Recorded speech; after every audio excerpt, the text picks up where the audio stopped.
So first off, miscellaneous information. According to the FBI's Uniform Crime Reports, in 2009 there were over 131,000 aggravated assaults with a knife or edged weapon reported to law enforcement. In 2010, there were over 127,000 of these same aggravated assaults with a knife or an edged weapon reported to law enforcement. Knives were used in robberies over an average of 25,000 times in 2009 and 2010. So, are knives being used in crimes? Yes, they are. What are your odds? I don't know. I didn't really look at the total, how many per 100,000, that type of stuff. Although all that information is out there. You can just get lost looking at the FBI's Uniform Crime Reports. There's so much good information if you're a guy who's into that stuff, law enforcement, or into teaching self-defense, and you want to see some realistic numbers. Let's see. Then I go on to say, any fight in which a knife is used is a knife fight.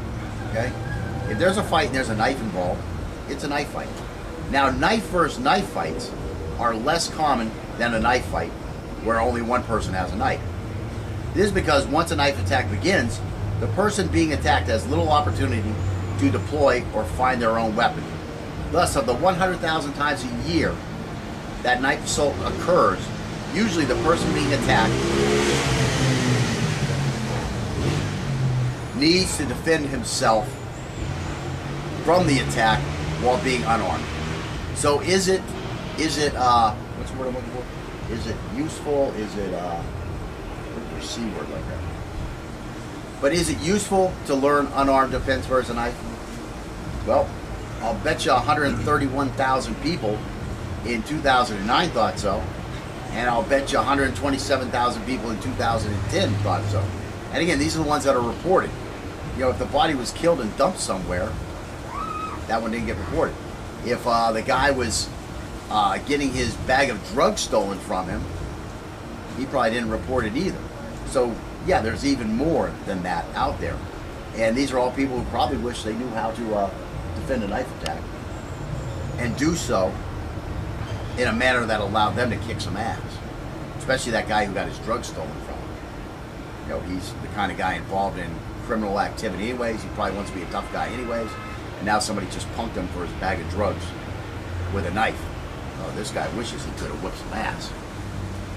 Okay, so anyways, what we're going to look at is principles of unarmed attacks versus a threat armed with a knife. And again, all this stuff probably should have even been at the very top of this lesson. But I started, adding stuff in, and I forgot about the beginning somehow. Okay, so anyways, principles of unarmed attacks versus a threat armed with a knife. Again, avoid allowing the threat to get our back. How do we do this? We move away from the threat's fighting center and keep moving as much as possible, trying to keep our fighting center on the center line. Avoid the weapon by getting it pointed away from us. That's all you need. Get this knife pointed down, get it pointed up, get it pointed to our right, get it pointed to our left. That's all you got to do. And again, you saw us doing a lot of that when we were doing the blocks against the attacks and the combinations.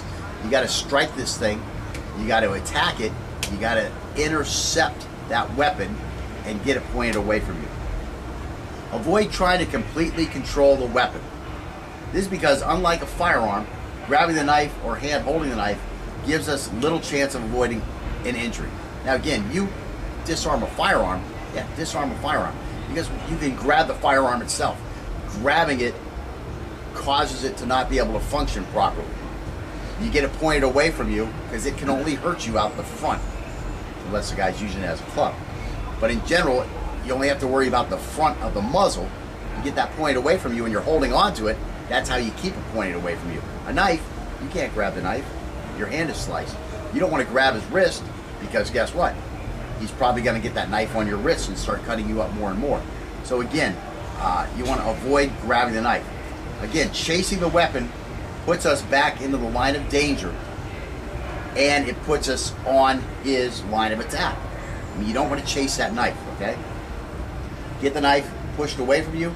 Don't try to completely control it. Okay, dictate the action by striking as soon as we have avoided the weapon. So you get the weapon pointed away from you, And in the moment that he's trying to bring the weapon back on you, boom, you nail him with some type of a empty hand weapon or even a kick. Once you get the knife pointed away from you, kicking becomes much more viable. Going at this guy with a kick to begin the thing while he's got the knife pointed at you, that's stupid. I mean, you may think that's how you do it. That's how you do it in the movies. If you saw a movie and they did it that way, it was probably wrong. Whatever they did.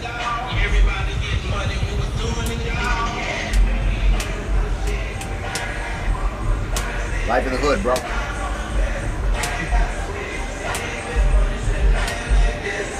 You bring some weed? You got the weed.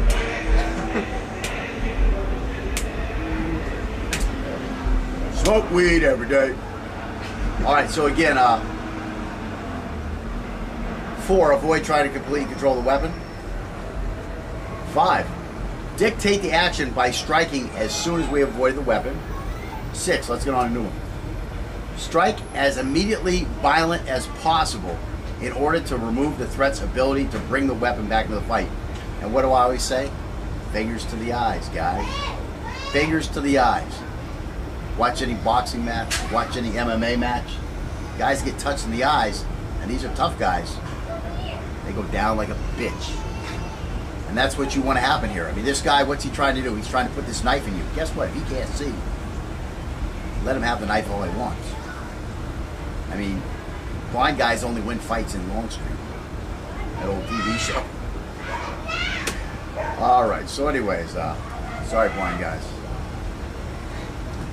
Oh, and also on Kung Fu. 2 Bruce Lee type shows, right? Bruce Lee, Longstreet. Bruce Lee was a guy who invented Kung Fu. And those are the 2 shows where you, shoes, a really big shoe. Some of you young kids won't know what the fuck I'm talking about. You know what I'm talking about? Yeah, Dave Carradine. No, a really big shoe. Really big shoe. You old guys. Anyways, there was this guy who used to do a talent show. Maybe we have a really big shoe. Some German. I can't remember his name. It's on my head. Anyways, Lawrence Welch show. Had the Beatles on there, had the Stones on there, had freaking and this was like a changing of time back in the 60s. So this guy was like old school, and he was bringing on these new acts, and you know, he could not bring them on because they were so popular. Right. But it's like I think the Stones didn't screw him, but Jim Morrison screwed him. He was supposed to change the words to the song because, you know, Lawrence Welch was a clean family show. Right. Back when they had such a thing.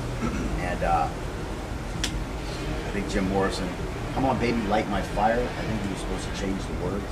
Something like that, maybe he did. He never got back on the Lawrence Welch show. Like he gave a F. Okay, so anyways, so again, this guy's pulled a knife. He's attacked us with the knife. We've got it pointed away from us, and now we have an opening for a strike. What are you gonna do? You're gonna be nice now? No. You're gonna stuff those fingers right in his eyes, drop a big elbow on his chin.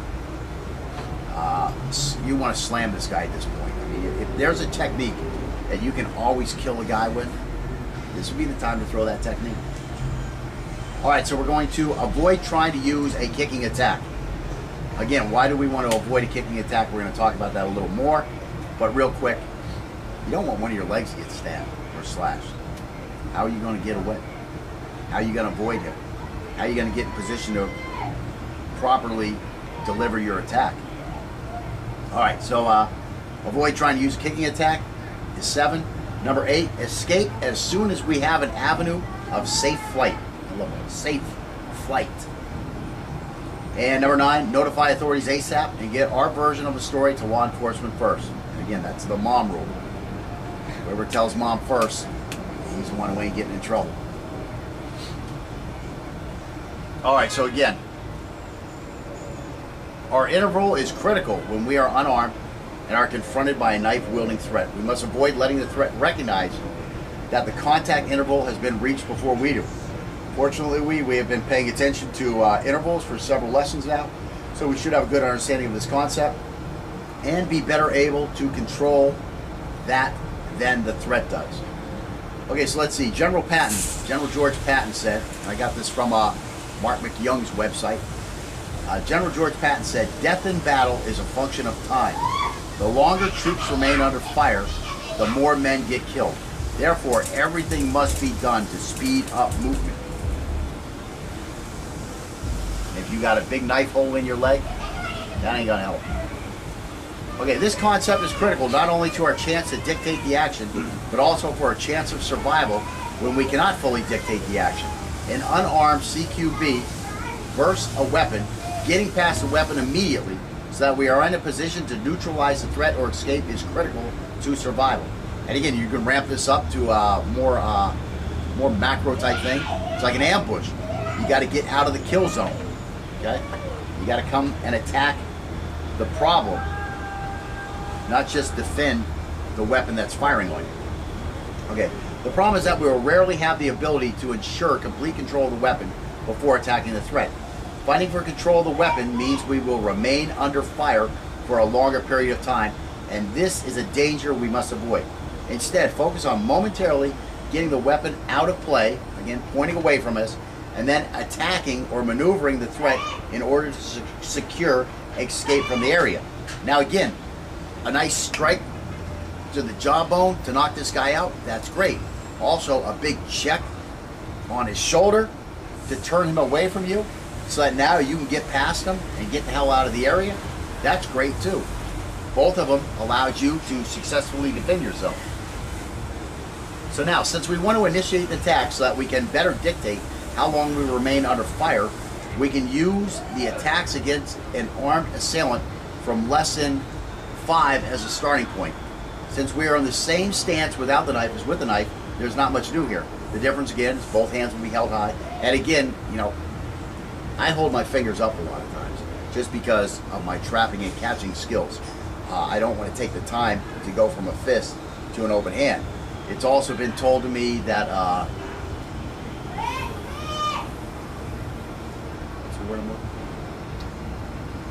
anyways, physically, you move quicker with your hands open than when they're closed.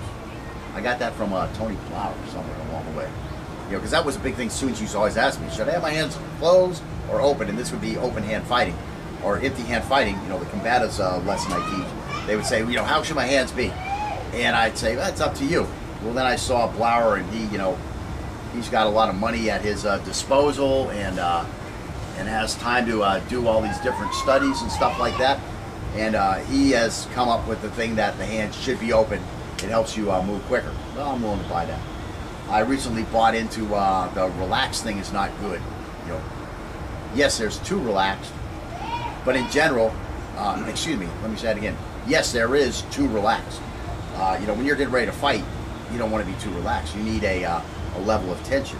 And there was another guy who did some drills with that and sold me on that idea. So again, you know, you don't want to focus on being too relaxed, but we've talked about that already in the class. So anyways, again, we're looking at lesson 5 as a starting point. That was where we were attacking this guy as soon as we saw the blade, or as soon as we felt that there was an imminent threat of attack. You know, we attacked first. And again, as we're saying, the difference is both hands will be held high like a boxer or wrestler with our palms facing us so that the radial artery is exposed. And again, before we were talking about keeping the hands closed. Again, if they're open, well, you're exposing your fingers to damage. But again, you can still do that and keep the radial and the brachial and your neck protected. So yes, I still say against a knife, keep your hands closed. Do I do it? No, I don't. And that's what I'm saying. You know, it's your system. You know, do your system your way. This is still safer, but this may be something that allows you to move more in the manner that is effective and efficient for you. All right, so for this first skill set, we're going to have one guy attack from each of the 12 angles, one at a time, in sequence, while the defender, without a weapon, will avoid the attack with movement while performing an X block. After blocking, he will use the bottom hand to trap and the top hand to strike.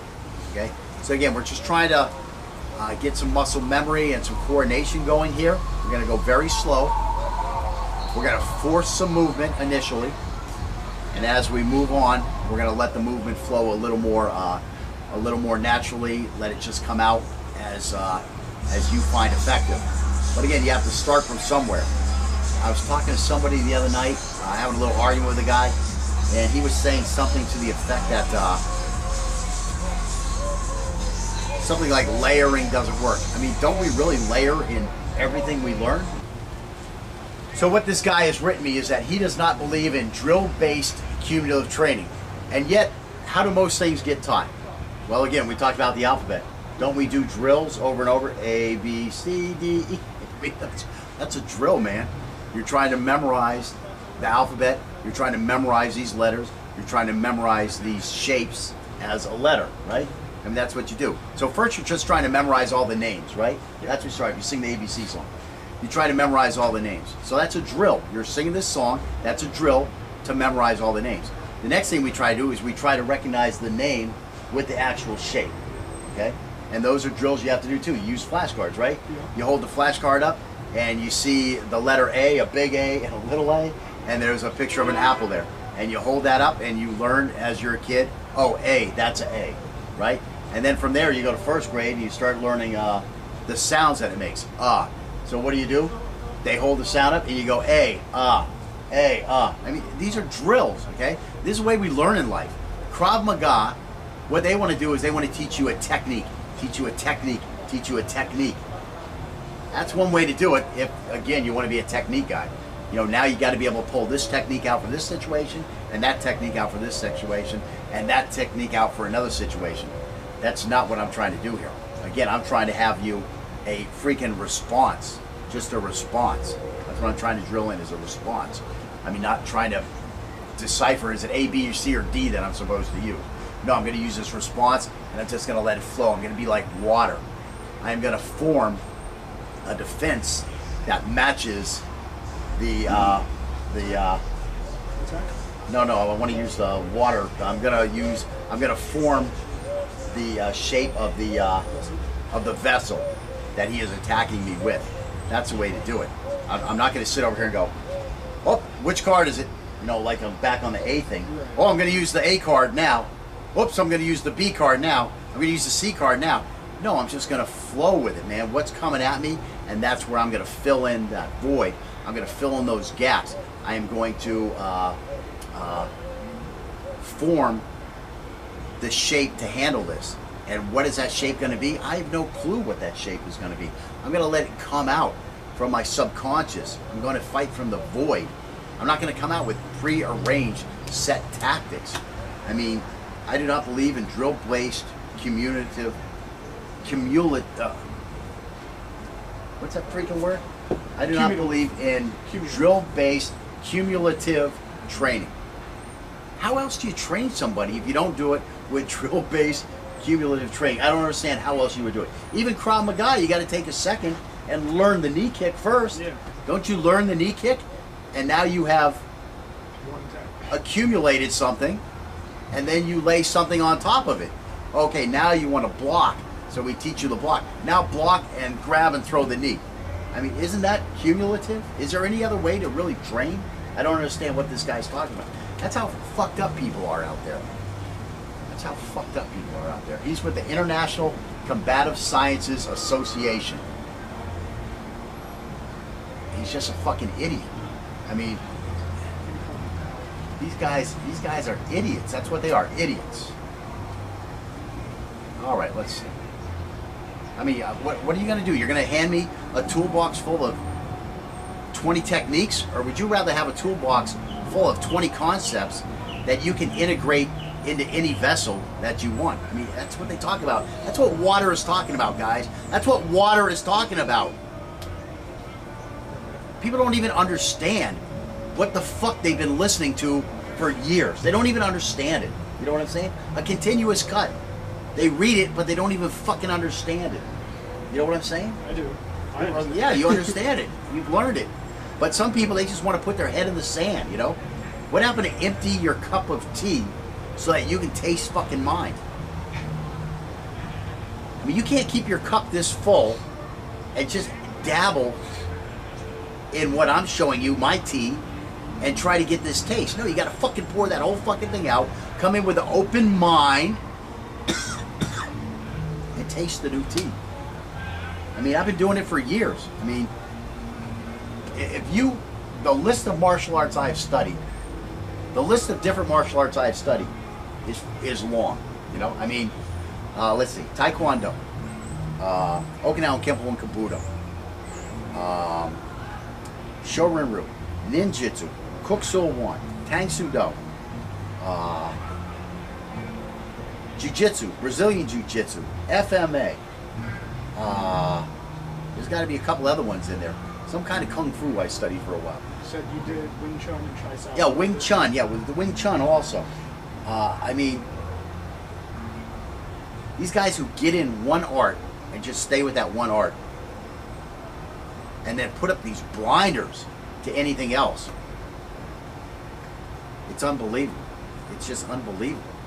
You know, I mean, techniques is not being like water. It has little opportunity to deploy or find their own weapon. Thus, of the 100,000 times a year that knife assault occurs, usually the person being attacked needs to defend himself from the attack while being unarmed. So is it what's the word I'm looking for? Is it useful? Is it what's your C word like that? But is it useful to learn unarmed defense versus a knife? Well, I'll bet you 131,000 people in 2009 thought so, and I'll bet you 127,000 people in 2000. So first off, miscellaneous information. According to the FBI's Uniform Crime Reports, in 2009 there were over 131,000 aggravated assaults with a knife or edged weapon reported to law enforcement. In 2010, there were over 127,000 of these same aggravated assaults with a knife or an edged weapon reported to law enforcement. Knives were used in robberies over an average of 25,000 times in 2009 and 2010. So, are knives being used in crimes? Yes, they are. What are your odds? I don't know. I didn't really look at the total, how many per 100,000, that type of stuff. Although all that information is out there. You can just get lost looking at the FBI's Uniform Crime Reports. There's so much good information if you're a guy who's into that stuff, law enforcement, or into teaching self-defense, and you want to see some realistic numbers.